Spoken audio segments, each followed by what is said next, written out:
오늘 우리에게 주시는 하나님의 말씀 함께 보십니다. 예레미야 애가 5장 1절부터 10절까지 말씀입니다. 예레미야 애가 5장 1절부터 10절 찾으셨으면 한 절씩 나누어서 읽도록 하겠습니다. 제가 먼저 1절을 읽겠습니다.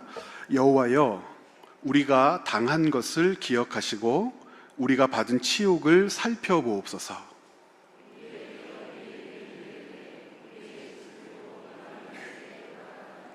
우리는 아버지 없는 고아들이오며 우리의 어머니는 과부들 같으니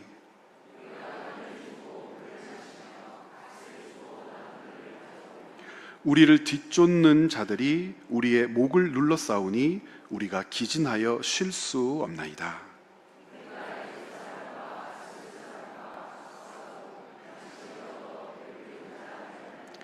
우리의 조상들은 범죄하고 없어졌으며 우리는 그들의 죄악을 담당하였나이다.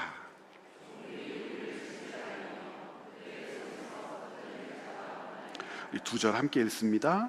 광야에는 칼이 있으므로 죽기를 무릅써야 양식을 얻사오니 굶주림의 열기로 말미암아 우리의 피부가 아궁이처럼 검으니이다. 아멘. 드려진 예물 위해서 기도하시겠습니다.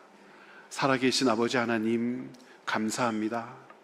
오늘도 이 자리에 모여 주께 예배드리는 주의 백성들에게 복날이여 주시옵소서.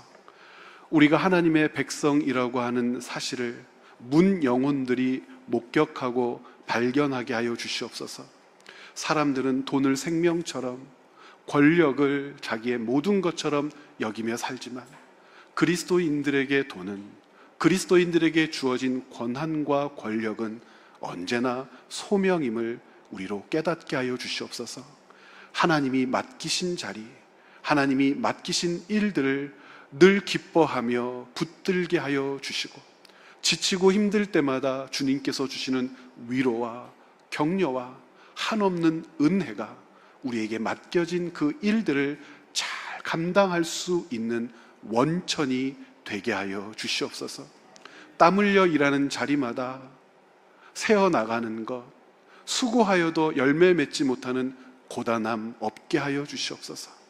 하나님께서 주시는 직업들을, 우리가 살아내는 삶의 현장들을 하나님이 우리를 부르신 소명의 자리라고 고백할 때마다 하나님 붙들어 주시는 은혜로 말미암아 살아가게 하시고, 살아계신 하나님이 우리의 삶을 통하여 우리의 성실하고 진실한 열심을 통하여 증거되는, 전파되는 놀라운 역사가 또 있게 하여 주시옵소서. 하나님, 있어야 할 것을 아시오니 있게 하여 주시고, 언제 있어야 할 줄 아시오니 주님의 때에 채워주시고, 왜 있어야 할 줄 아시오니 우리의 마음이 부드러워지고 주님의 은혜를 바라보는 소중한 마음이 되어서 비워야 한다 말씀하실 때에는 맡겨주신 것도 비워내는 순종이 우리의 은혜의 삶 되게 하여 주시옵소서.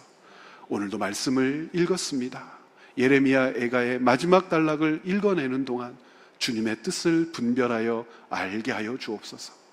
전하는 자나 듣는 자나 하나님의 그 거룩한 말씀 앞에 영혼의 무릎을 꿇게 하여 주시고, 어떻게 살아야 하나 고민하며 어떻게 살아야지 각오하며 이 자리에서 삶의 현장으로 돌아가게 하여 주옵소서.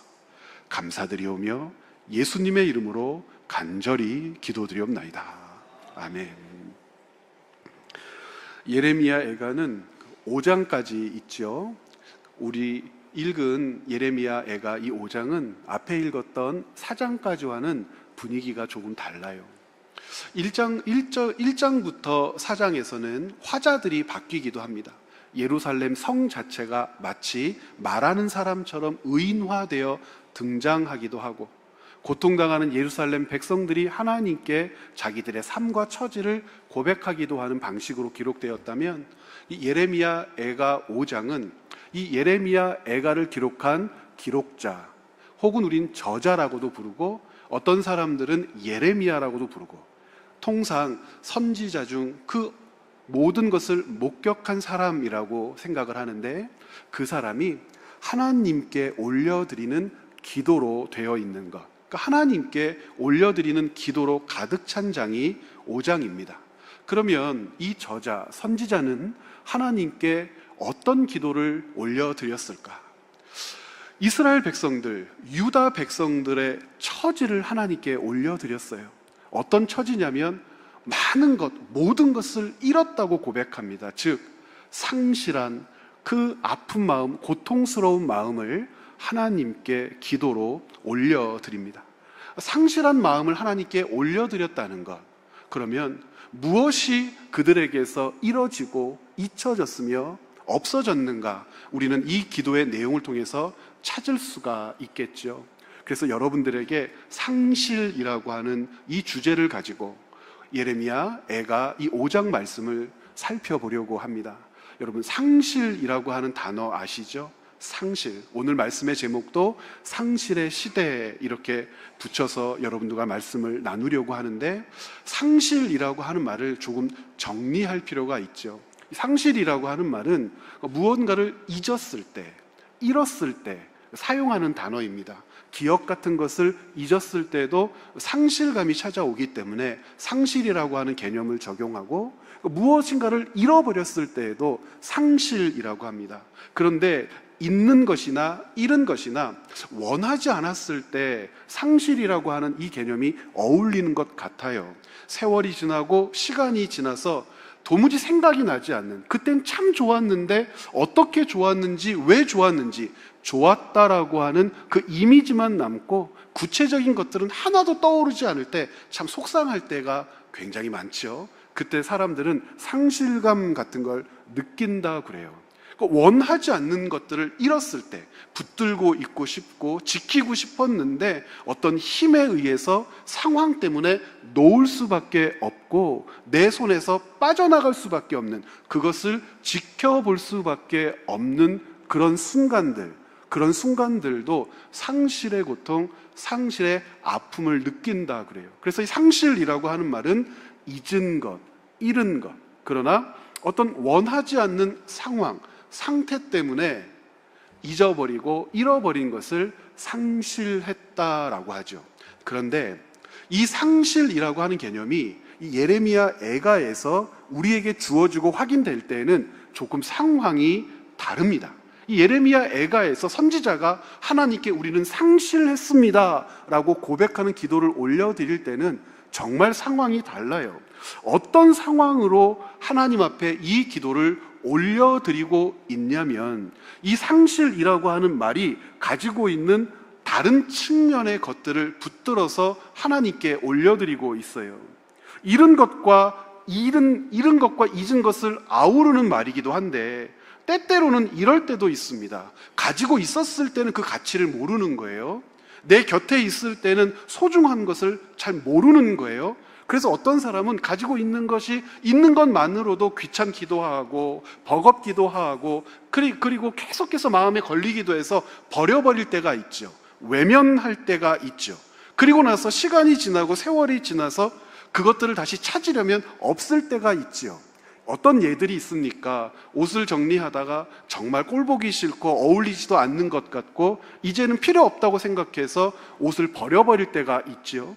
그런데 몇 년이 지나고 나서 버린 것을 생각하지도 못하고 그 옷을 찾고 있는 거예요. 서랍도 뒤지고 어디도 뒤지고 어디다 놨지? 남편이 가끔 가다가 얘기해 주죠. 그거 당신이 버린 것 같은데 그럴 리가 없어. 내가 그걸 왜 버렸을까? 절대 안 버렸어. 어딘가 두었어. 버린 것이 사실인데 인정하고 싶지 않을 때가 있죠. 그때는 정말 필요가 없어서 그냥 버려버렸는데 찾으니까 없어요. 꼭 필요해서 그것을 좀 입으려고 사용하려고 하는데 없어요. 그런 개념들도 상실이에요.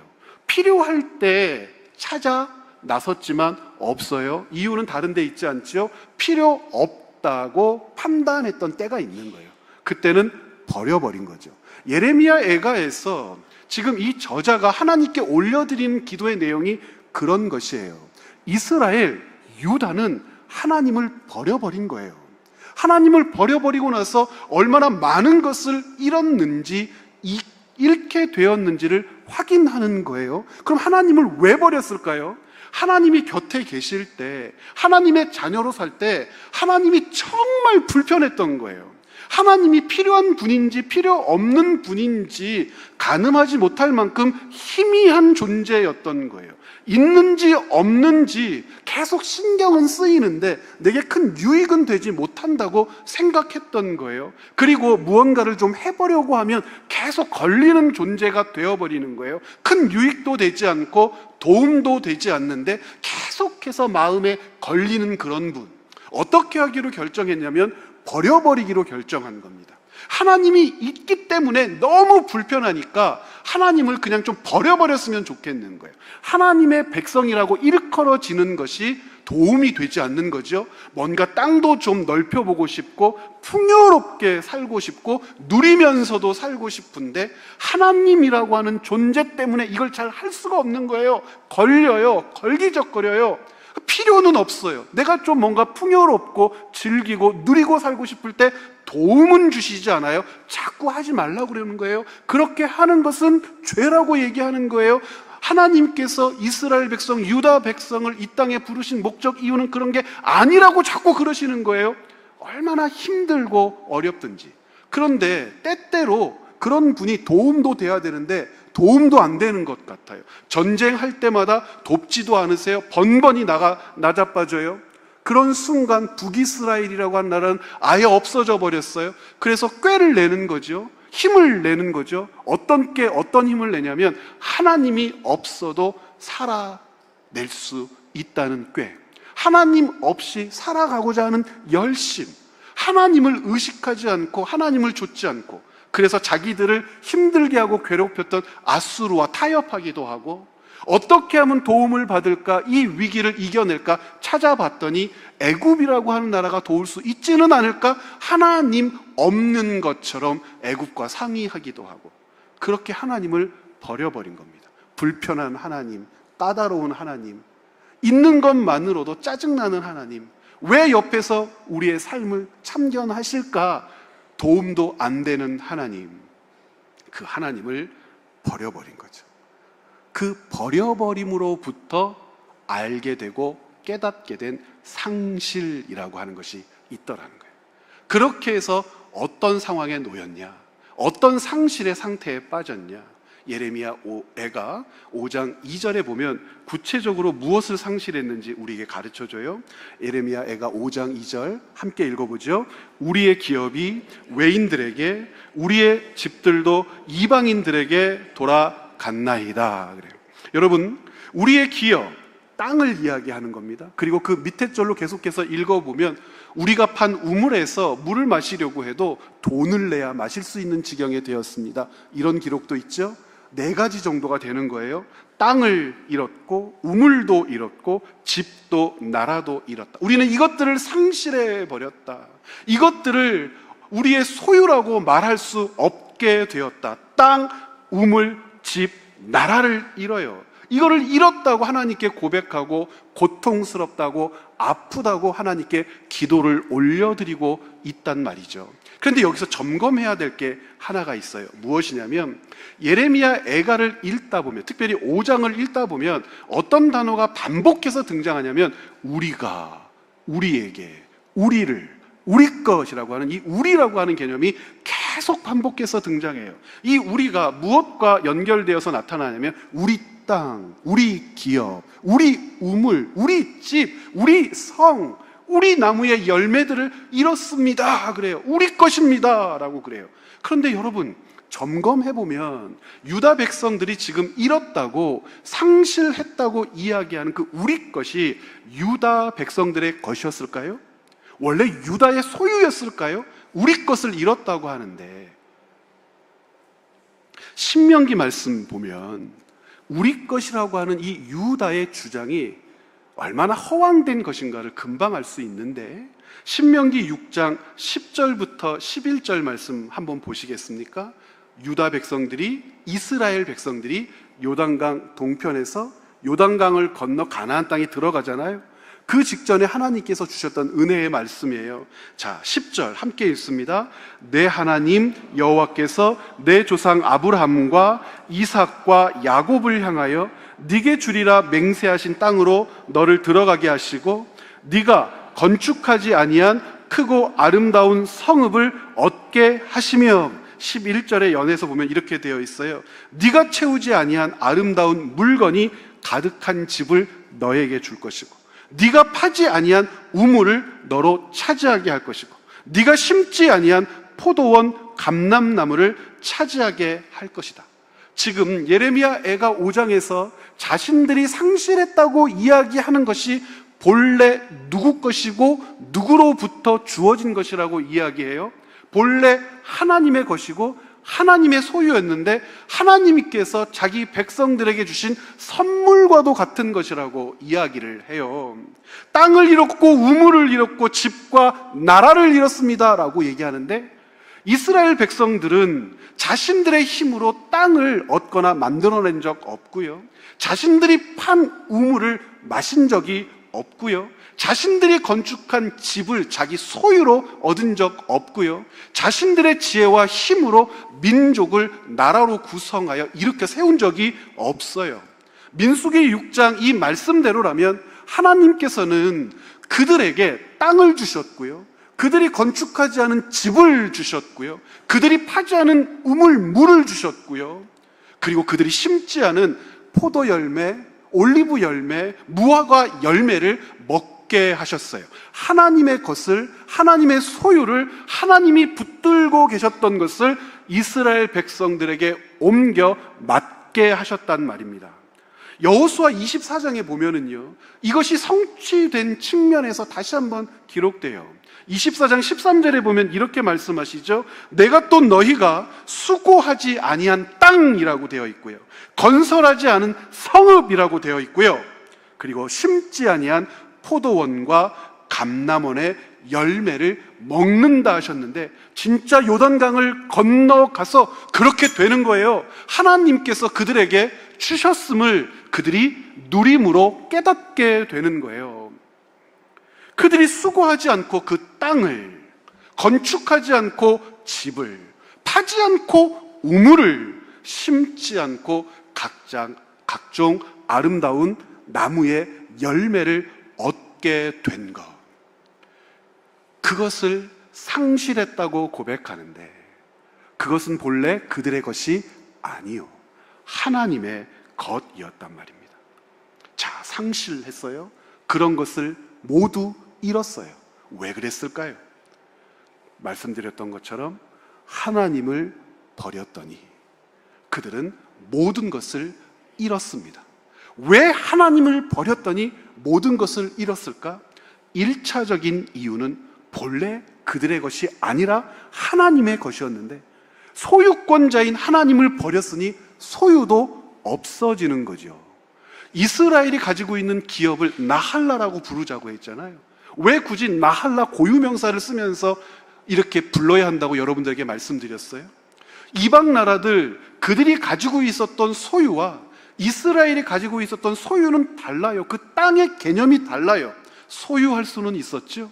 자손 대대로 물려줄 수는 있었죠. 그런데 그것을 왜 여호와의 나할라, 여호와의 기업이라고 불러요? 소유하게는 하셨지만 무엇은 허락하지 않으셨어요? 소유권은 허락하지 않으셨어요. 소유권은 허락하지 않으셨기 때문에 그 땅은 뭐 할 수 없었습니까? 매매할 수 없었고, 피치 못하여 매매된 땅이라 하더라도 50년이 되면, 희년이 되면 본래의 주인에게로 돌아가도록 하셨어요. 소유권이 누구에게 있기 때문입니까? 하나님께 있기 때문이에요. 하나님을 버렸으면, 하나님을 상실했으면, 그러므로 소유권이 있는 하나님의 모든 것도 이뤄지는 것이겠죠. 그런데 더 근본적인 이유가 있어요. 하나님을 버렸더니 모든 것을 잃었다. 하나님을 버렸는데 왜 모든 것을 잃었을까? 하나님이 그렇게 된다고 안 가르쳐 주셨을까요? 모르고 있다가 당한 걸까요?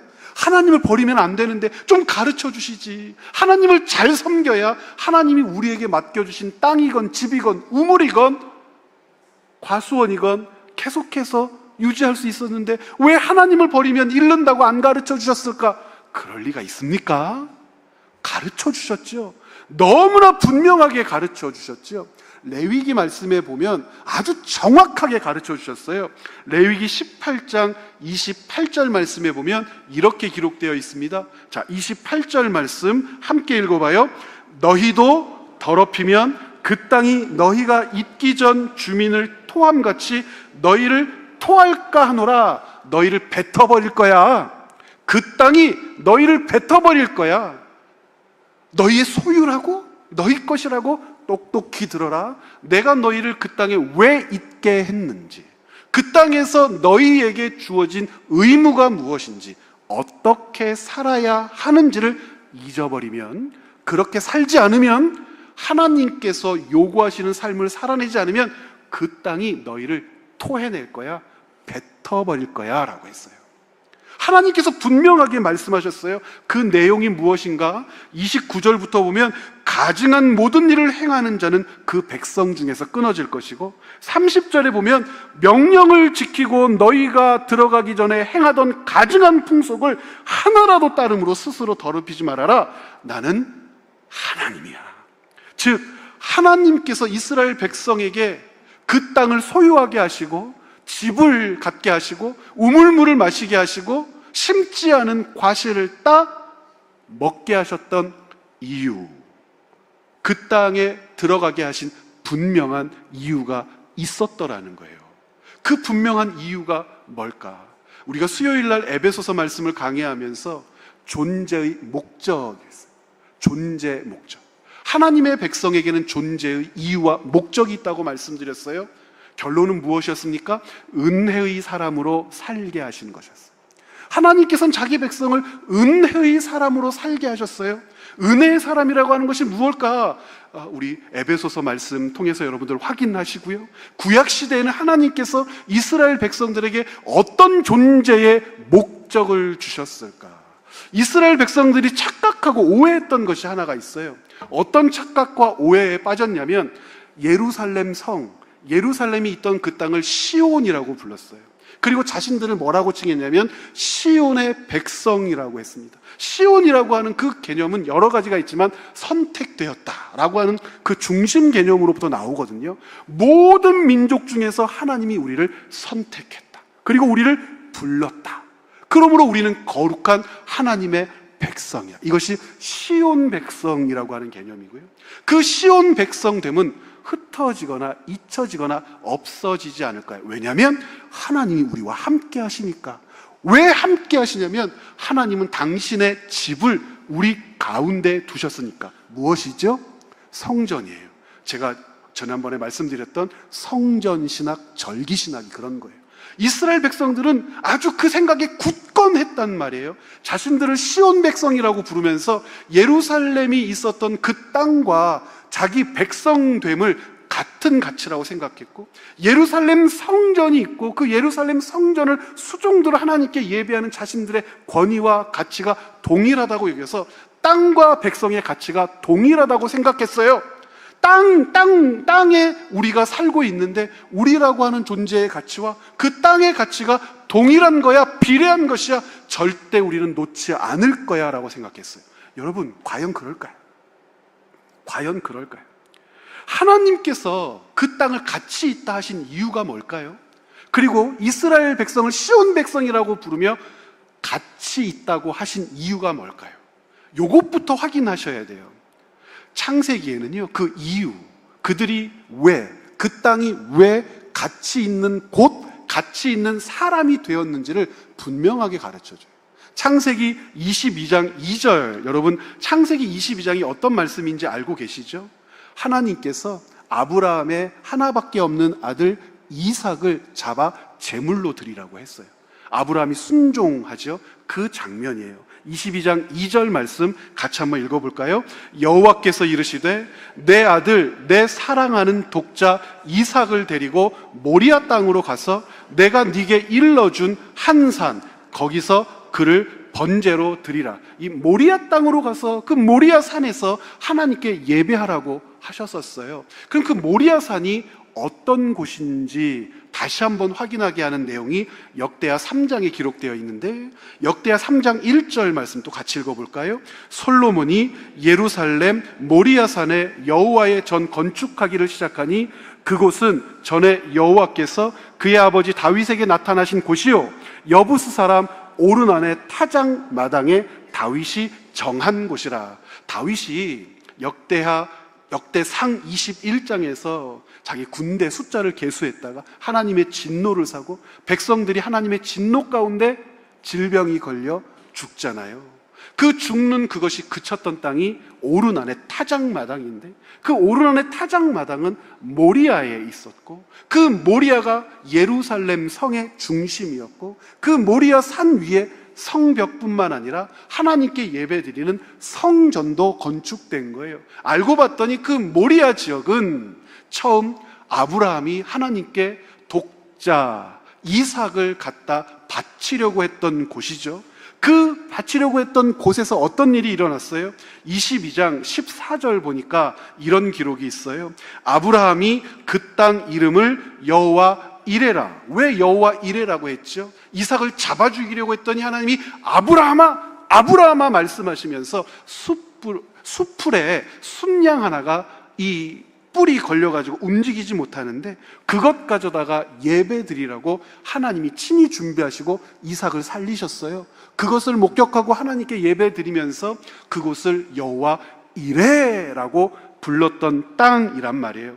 그러면서 하나님이 아브라함의 예배를 받으시면서, 아브라함의 그 믿음을 받으시면서 22장 17절에 아브라함에게 이렇게 말씀하십니다. 같이 한번 읽어봐요. 내가 네게 큰 복을 주고 내 씨가 크게 번성하여 하늘의 별과 같고 바닷가의 모래와 같게 하리니 내 씨가 그 대적의 성문을 차지하리라 하셨더니 그 말씀대로 그 후손들이 요단강을 건너 전진하여 들어가고 하나님께서 이 약속하신 땅을 차지하게 하고, 그들이 힘써서 얻은 땅이 아니요 하나님이 주신 땅임을 확인하게 하고, 그들이 지은 집이 아닌 곳을 얻게 하고, 그들이 파지 않은 우물을 마시게 하고, 그들이 심지 않은 과실 열매를 먹게 하셨더라는 거예요. 지금 여기에 중심이 되는 내용은 뭡니까? 모리아라고 하는 지역입니까? 모리아에 예루살렘 도성이 건설되고 그 모리아의 중심에 성전이 들어섰지라고 하는 그 지명입니까? 아니죠. 그 중심에 있는 것은 무엇이죠? 아브라함이 어떤 존재로 부름을 받았다는 겁니까? 복된 존재로 부름을 받았다는 거예요. 하나님께서 그렇게 아브라함을 부르시고 그에게 주신 복의 성취가 그 땅이요, 그 소유였는데 어떻게 돼버렸다고요? 예레미야 5장 1절과 2절 다시 한번 읽어보죠. 제가 읽겠습니다. 여호와여, 우리가 당한 것을 기억하시고 우리가 받은 치욕을 살펴보옵소서. 우리의 기업이 외인들에게, 우리의 집들도 이방인들에게 돌아갔나이다 라고 얘기해요. 자, 그러면 이스라엘 백성들이 하나님이 주신 그 땅을 잃어버렸어요. 상실했어요. 땅, 집, 우물, 나라가 없어버렸어요. 없어져 버렸어요. 왜요? 여호와 하나님을 버렸기 때문이라고 했어요. 여호와 하나님을 버렸다는 것은 무엇을 잃고 잊고 버렸다는 것과 같습니까? 하나님께서 아브라함에게 약속하신 것. 즉, 그 땅이 가지고 있는 가치와 권위라고 하는 것은 땅 자체가 누리는 가치와 권위가 아니고, 그 땅이 가치 있고 권위 있다는 것은 그 땅에 누가 살기 때문입니까? 하나님의 백성이 살기 때문인데, 그 하나님의 백성이 사는 것이 왜 그 땅을 복 있는 땅, 가치 있는 땅이라고 했을까? 그 백성들이 하나님께로부터 부여받은 품고 있는 하나님의 소명이 있기 때문이라는 거예요. 이스라엘 백성들은 왜 특별합니까? 이스라엘 백성들은 왜 귀합니까? 그리 다른 민족보다 지혜로워서요? 뛰어나서요? 힘이 있어서요? 다 아니라고 하셨어요. 그런 것들 때문에 부름받은 게 아니에요. 하나님께서 그들을 귀하게 여기시는 이유는 단 하나예요. 그들에게 맡기신 것이 있기 때문에 그렇습니다. 무엇을 맡기셨을까요? 그들에게 맡기신 것, 너무나 분명한 가치라고 하는 것이 있죠. 어떤 가치인지 창세기 12장에서 우리 확인할 수 있어요. 창세기 12장 2절에 아브라함을 부르신 그 유명한 말씀이요. 같이 한번 읽어보겠습니다. 내가 너로 큰 민족을 이루고 내게 복을 주어 내 이름을 창대케 하리니 너는 복이 될지라. 옛날 번역에는 너는 복의 근원이 될지라. 이거 안 좋은 번역이죠. 더 직접적으로 분명하게 번역해야 되는데 이 브라카라고 하는 이 단어를 누구에게 직접 적용하고 있냐면 아브라함에게 직접 적용해서 아브라함은 곧 복이다 그랬어요. 아브라함은 곧 복이다 라고 하는 이 말을 어떻게 해석해야 될까? 야, 아브라함은 대단한 놈이야. 아브라함은 뛰어난 놈이야. 아브라함은 위대한 놈이야. 이런 뜻일까요?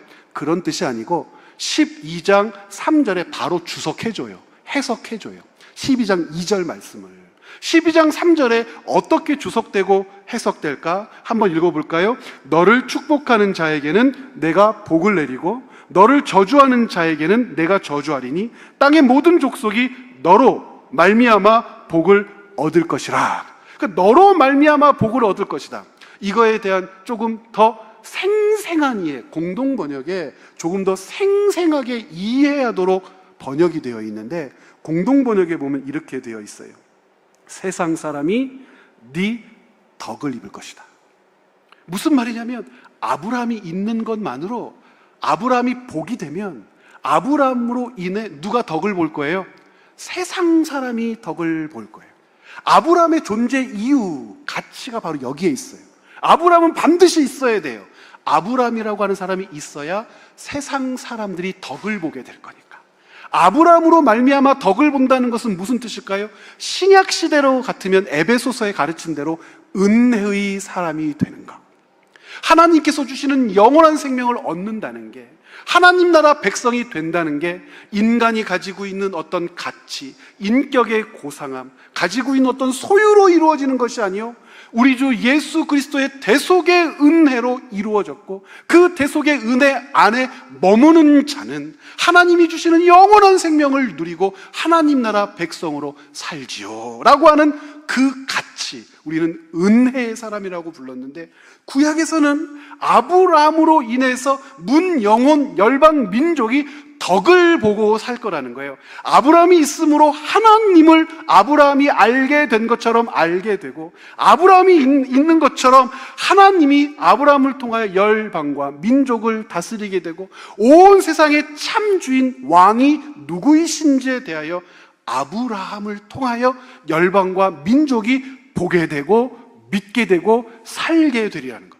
그러므로 아브라함이 있으면 세상 나라가 아브라함의 덕을 보고 살게 되는 것. 이것이 아브라함 이후에 이스라엘 민족에게 맡겨진 하나님의 언약이란 말이에요. 이스라엘 민족이 그 언약을 품고 있을 때 하나님은 그 이스라엘 민족에게 두 가지를 부여하시죠. 가치를 부여하시고 품격을 부여하십니다. 가치를 부여하셨다라고 하는 것은 무엇이죠? 그것이 얼마나 소중한지, 그들이 품고 있는 하나님의 언약이 얼마나 소중한지를 드러내기 위해서 이스라엘 민족에게 복을 주시는 거예요. 그들이 개척하고 건설하지 않은 땅을 얻게 하시고, 세우지 않은 성벽을 차지하게 하시고, 짓지 않은 집을 얻게 하시고, 우물에서 물을 마시게 하시고, 심지 않은 열매를 먹게 하세요. 그들이 가지고 있는 가치, 그들이 품고 있는 가치 때문에 하나님은 이스라엘 백성들과 동행하시면서 가나안 땅에서 그것을 누리게 하신 거예요. 가치만 있나요? 품위와 품격 있게 살게 하십니다. 여러분, 하다못해 사람들도 가지고 있는 어떤 권위, 지위가 중요하거나 높거나 그것이 꼭 있어야 될 아주 소중한 자리라면 그 품위를 유지할 수 있도록 품위 유지비라고 하는 걸 줘요.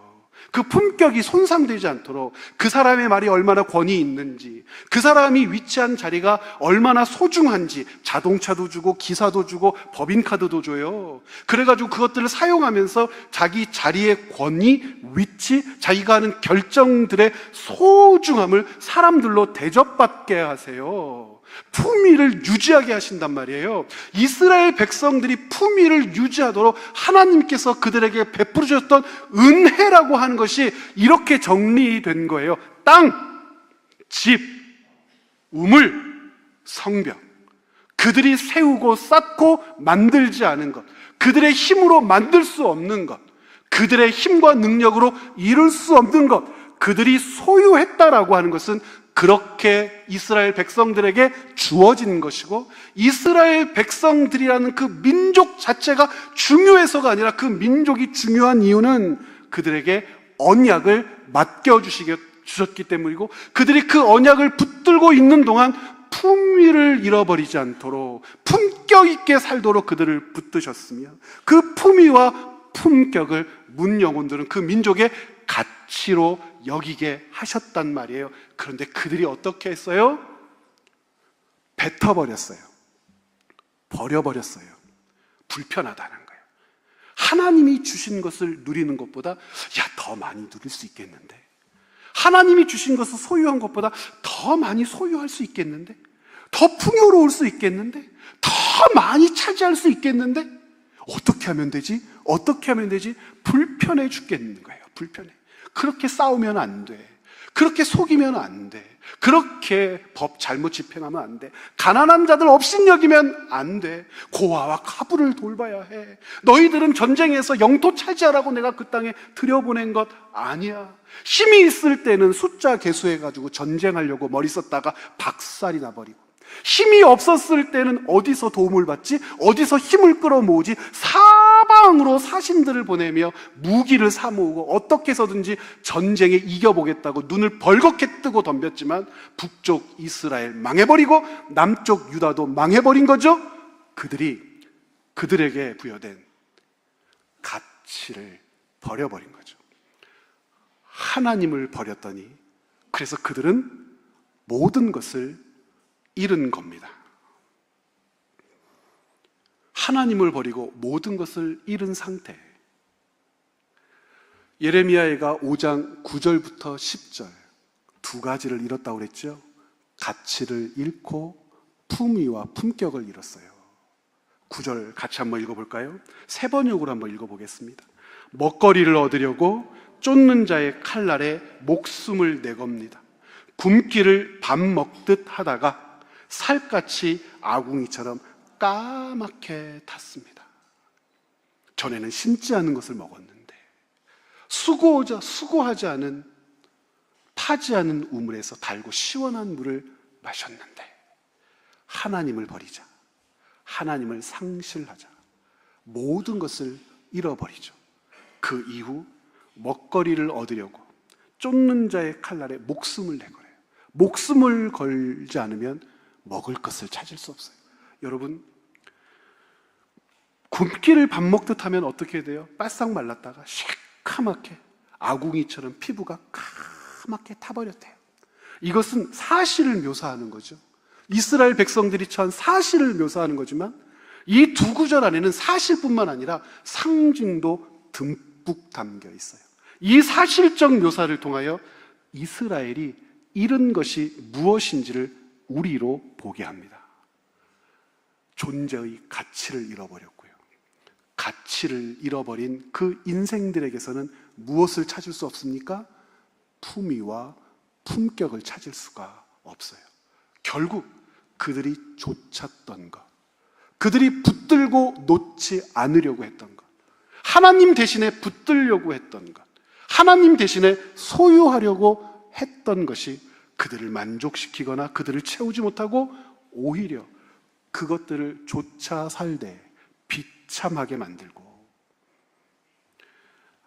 아궁이의 검은 숯땡이처럼 검게 변하며 굶주리며 추하며 조롱받으며, 우리가 말씀을 통해서 확인한 것처럼 자식들은 고아처럼, 여인들은 과부처럼 가장 연약하고 힘없고 천대받는 존재들이 되어 그 누구도 자신들을 환영하지 않는, 품위도 잃고 품격도 잃고 가치 없는 존재가 되어버렸다고 하나님께 고백하고 있는 겁니다. 사랑하는 여러분,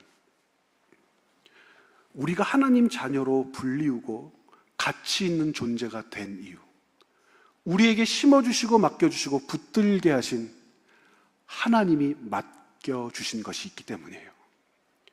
하나님이 우리를 부르신 목적, 우리를 세우신 목적, 우리는 존재의 가치의 이유라고 말씀을 했는데, 은혜의 사람으로 산다는 것이 무엇인지 살피고 또 살펴야 합니다. 순간순간 하나님이 거치장스러울 때가 여러분 있으십니까? 하나님을 믿는 것 때문에 불편하지는 않으세요? 하나님의 백성으로 사는 것 자체가 버겁고 힘들어서 좀 자유롭고 싶지는 않으세요? 여러분, 그것이 복이고 그것이 은혜라고 하는 것을 언제까지는 몰라요? 상실하기 전까지는 몰라요. 얘야, 그렇게 살면 안 돼. 하나님의 백성은 하나님의 율법을 붙들어야지. 하나님의 법과 질서 안에 살아야지. 그것은 하면 안 돼. 거기로 가면 안 돼. 그건 먹으면 안 돼. 그 사람들과 어울리면 안 돼. 그들이 입는 옷 따라 입으면 안 돼. 머리 모양 하나라도 그렇게 자르고 살면 안 돼. 거기에 섞여 살면 안 돼. 그거 하면 안 돼. 거추장스럽고 불편하고 짜증나고 좀 막 자유롭고 싶은 거예요. 그것 따라 살다가 언제 소유할 것이며 언제 누릴 것이며 언제 즐길 거예요. 우리도 누리고 즐기고 좀 떵떵거리고 풍요롭게 살고 싶은데 이런 제기를 하나님이라고 하는 분 때문에 힘들어 죽겠다는 거예요. 저 하나님만 안 믿었으면 하나님의 백성으로 사는 게 이렇게 고단하고 피곤하단 말이야. 옆에서 눈을 번쩍번쩍 거리며 그렇게 살지 않아도 된다고 가르치는 사람들이 다가오죠. 보여주죠. 야, 우리가 따르고 좇는 것들은 이렇게 풍요로워. 이렇게 우리를 즐겁게 해. 우리를 이렇게 높여. 우리를 이렇게 강하게 해. 우리로 이 많은 것들을 소유하게 해. 자, 너도 이 불편한 하나님, 짜증나는 하나님, 힘든 하나님을 버려버리면 우리도 그렇게 살 수 있지 않을까? 성경이 가르쳐주고 말씀이 우리에게 분명히 증거해요. 하나님을 버리면 모든 것을 잃어요. 은혜의 사람으로 사는 것, 언약 백성으로 사는 것, 하나님의 백성으로 사는 것이 우리에게 생명이며 우리의 존재 이유, 우리를 존재케 하신 목적이라고 하는 것을 여러분, 예레미야 애가 말씀을 읽고 묵상해내며 꼭 기억해 주시기를 간곡히 부탁을 드립니다. 상실이란 말은 잊은 것과 잃은 것을 아우르는 말이지만 때론 가치를 모르고 버린 후회하는 마음을 나타낼 때 쓰는 단어입니다. 이스라엘은 하나님을 상실했습니다. 스스로 하나님의 자녀의 자리를 버렸고 하나님의 이름을 버렸으며 하나님이 주신 소명도 버렸습니다.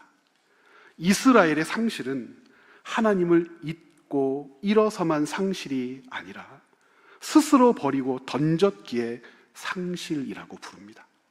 하나님을 상실한 그들에게 예루살렘과 성전이 어떤 의미가 있었겠습니까? 그들이 성을 지키고 성전을 지킨들, 여러분, 그들이 지켜야 할 것은 성벽이 아니고 그들이 지켜야 할 것은 금칠한 성전이 아니죠. 그들이 지켜야 할 것은 그들에게 맡기신 언약입니다. 나라와 민족이 너로 덕을 보게 될 거야. 그들이 제 아무리 태산 같은 의미를 그 성전과 성벽에 부여한들 하나님이 떠나신 시온에 무슨 가치가 남아있을 수 있겠습니까? 무섭고 두려운 것은 지금 작금의 조국 교회를 바라보는 마음 때문에 그렇습니다. 우리가 살고 있는 지금은 어떻습니까? 상실의 시대임을 부인할 수 없지 않습니까? 타락한 기독교라고 부르는 것이 더 이상 이상하지가 않습니다. 타락한 기독교는 하나님을 잊고 잃은 것을 넘어 하나님을 버리죠. 많은 교회들이 목사가 가지고 있는 그 권위와 힘과 누리는 것을 지키기 위해서 목사가 자기 아들에게 목사직을 세속합니다. 교회들이 서서 박수치며 그렇게 하는 것이 옳다고 환영합니다. 건물 짓는 일에 눈이 벌겋게 돌아가서 수백억짜리 건물을 지어놓고 그 빚을 갚는데 성도들이 헌금을 때려놓고 있으면서도 손톱만큼도 부끄러워하지를 않습니다. 내 이웃을 내 몸과 같이 사랑하라고 하셨는데 그거는 되게 멋진 구호이고 교회를 교회답게 보이는 구호일지는 모르지만 고아, 과부, 연약한 자들, 소외된 자들이 교회 구성원으로 살아가기에 숨도 쉴 수 없을 만큼 고통스러운 것이 사실입니다. 정치인들은 어떻습니까? 어디 교회 안수집사, 장로라고 하는 이름으로 누구는 대통령이 되고 누구는 장관이 되고 누구는 높은 자리에 있지만 그들로부터, 그 사람들로부터 성경을 옆구리에 차고 선거철만 되면 교회를 드나드는 그 사람들로부터 하나님의 공의, 정의가 드러나는 것을 볼 수가 없습니다. 그래도 괜찮다고 얘기합니다. 그래도 정치인들이 우리 교회 방문해 주셨다고 오면 앞에다 끌어다가 인사시키고 절시키고 박수치고, 이분은 어느 교회 안수집사고 어느 교회 장로니까 우리가 밀어줘야 되지 않겠느냐고 그 부끄럽고 더러운 말을 강단에서 내짓거립니다. 그래도 아무렇지도 않게 받아들이며 박수치고 환영을 합니다. 하나님이 거기에 계십니까? 하나님이 계시냔 말입니다. 상실한 시대를 살고 있지 않다, 우리가 어찌 감히 말할 수 있겠냔 말입니다. 상실한 시대죠. 잊고 일어서가 아니라 스스로 버려버린 거예요. 그런 하나님은 우리를 불편하게, 그런 하나님은 우리를 힘들게, 그런 하나님은 우리가 원하는 것을 얻는 것을 방해해. 그런 하나님은 섬겨야 할 대상이 아니라 그런 하나님은 버려야 할 대상이 되어버린 거죠. 내일도 엄청난 규모로 모여서 집회를 한다고 그래요. 가치는 좋지요. 동성애를 반대한다. 여러분, 기독교인들 중에 동성애를 어떻게 찬성합니까? 그런데 한 가지는 알고 두 가지는 몰라요. 동성애는 괜찮고 사기치는 것은 안 됩니까? 동성애는 절대 안 되고 가난한 자와 고아를 돌보지 않는 것은 괜찮습니까? 동성애는 절대 안 되는데 강단이 더럽혀지고 물질 문명에 몸과 마음을 다 빼앗겨 버려도 그리스도인 기독교인으로 살지 못해도 동성애만 반대하면 되는 겁니까? 기독교의 가치와 기독교의 길, 기독교인의 삶이 도대체 어디에 있는 겁니까? 상실의 시대임을 우리는 부인할 수 없지요. 타락한 기독교는 하나님을 잊고 잃은 것을 넘어 하나님을 버렸습니다. 말씀을 읽지 않고 듣지 않는데 어떻게 하나님께서 우리와 동행하실 수 있겠습니까? 유다가 처한 상실의 시대에 애가의 선지자가 탄식하며 울부짖었듯이 우리도 우리 시대를 위해 기도해야 할 책임이 있나 봅니다. 우리가 슬퍼하고 가슴을 찢고 통곡하며 하나님 앞에 나아가지 않으면 어떻게 되겠습니까? 채움과 비움의 교회를 세우시고 오늘 모여서 정관을 통과시키려고 합니다. 정관이 가치 있는 것은 그 정관이 그 어느 교회 정관보다도 훌륭하니까 가치 있는 겁니까? 아니죠. 우리를 교회로 부르시고 어떤 교회 되게 하시려는가를 우리로 궁금하게 하시고 그 교회 되게 하기 위하여 몸부림쳐야 될 주의 뜻을 우리에게 품게 하셨기 때문에 우리가 함께 투표하여 세운 정관이 의미 있는 것 아니겠습니까? 여호와여, 우리를 주께로 돌이키소서. 예레미야 애가를 마무리 지으면서 하나님께 올려드렸던 5장의 마지막 구절입니다. 여호와여, 우리를 주께로 돌이키소서. 여호와여, 우리를 주께로 돌이키소서. 그리하시면 우리가 주께로 돌아가겠사오니 우리의 날들을 다시 새롭게 하사 옛적 같게 하옵소서. 사랑하는 여러분, 채움과 비움의 교회가 이 시대에 왜 존재해야 하는지, 우리가 교회로 왜 모여야 하는지, 우리가 바라보며 추구하며 살아내야 될 그리스도인의 삶은 무엇인지, 하나님의 말씀이 우리를 불편하게 한다면, 하나님의 그 말씀이 우리를 곤란하게 한다면, 하나님의 그 말씀 때문에 무언가 주저하고 무언가 물러서고 무언가 포기할 수 있다면 그것은 저주, 그것은 고난, 그것은 고통이 아니라 우리로 세상 사람들이 덕보게 하시려는 하나님의 뜻인 줄 믿습니다. 아브라함에게 부여된 너는 복이야 라고 했던 그 말, 세상 문 영혼들이 네 덕을 보고 살게 하리라. 하나님께서 우리를 복된 존재로 부르신 이유는 다른 어떤 사람보다 위대한 존재가 되게 하기 위함이 아니요, 우리를 통하여 부르실 사람, 우리 덕을 보게 할 하나님의 백성들이 있기 때문인 줄 믿습니다. 그렇게 살려고 할 때 가치를 지켜줄 것이며 우리의 품위와 품격을 지켜주실 겁니다. 파지 않은 우물을 먼저 기대하지 마십시오. 짓지 않은 성과 집을 먼저 기대하지 마십시오. 심지 않은 과실을 먼저 기대하지 마십시오. 그것들은 하나님께서 우리에게 부어주시는, 우리를 지켜내시는 가치요, 품위와 품격의 한 대목일 뿐입니다. 그 역사와 삶을 살아내는 우리 채움과 비움의 교회, 하나님의 백성들 되시기를 간곡히 부탁드립니다. 함께 기도하시겠습니다.